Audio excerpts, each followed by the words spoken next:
Découvrir un domaine et ses vignes, visiter les caves ou encore déguster du champagne, tel est le no-tourisme traditionnel que tout le monde connaît.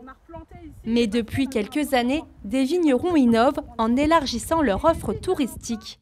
À Vanneau-le-Châtel, dans la Marne, Bertrand Trépeau a ouvert en septembre dernier un gîte à quelques pas de son exploitation viticole. Moi, j'adore le patrimoine. J'aime le patrimoine végétal avec mes vignes, mais aussi le patrimoine bâti. Je suis attaché à ce que ma famille a fait dans le secteur. On avait une laiterie.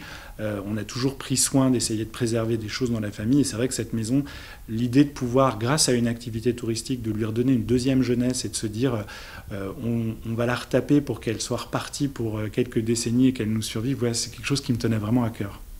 Plusieurs mois de travaux ont été nécessaires pour redonner vie à cette ancienne maison bourgeoise des années 1800.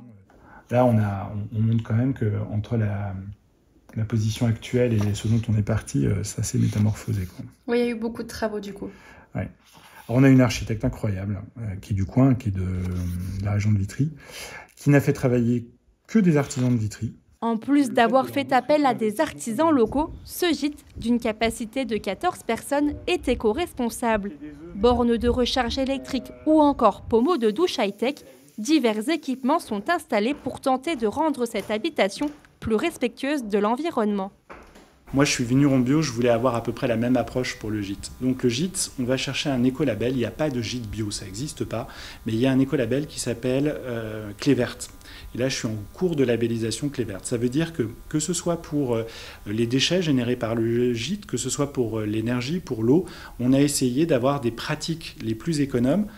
En France, le tourisme viticole est un marché en plein essor et attire de nombreux voyageurs. Et ce n'est pas Bertrand qui dira le contraire, son agenda ne cesse de se remplir. Et là, on voit avril, c'est plein, mai, c'est plein, juin, c'est plein. Des Parisiens, mais aussi des Belges, Allemands ou encore Néerlandais aiment venir passer un week-end en plein cœur de la campagne champenoise. Le point de départ quand les gens réservent, et d'ailleurs je leur pose toujours la question, c'est le côté champagne. Ils viennent ici, à Vanneau-le-Châtel, parce qu'il y a un vignoble et parce qu'on est lié à une exploitation viticole. Donc quasiment tous les week-ends, j'ai une visite de vignoble. J'ai la chance d'avoir les vignes qui sont littéralement au coin de la rue. On y est en 3 minutes à pied. Et aussi une dégustation. Ça peut se passer des fois dans les vignes quand il fait beau. Ça fait longtemps qu'on n'y est pas allé. Soit à la cave, soit directement au gîte. On peut le faire ici dans le salon. Bertrand ne compte pas s'arrêter là et souhaite proposer de nouvelles expériences à partager en famille ou entre amis autour d'un verre de champagne, à consommer bien sûr avec modération.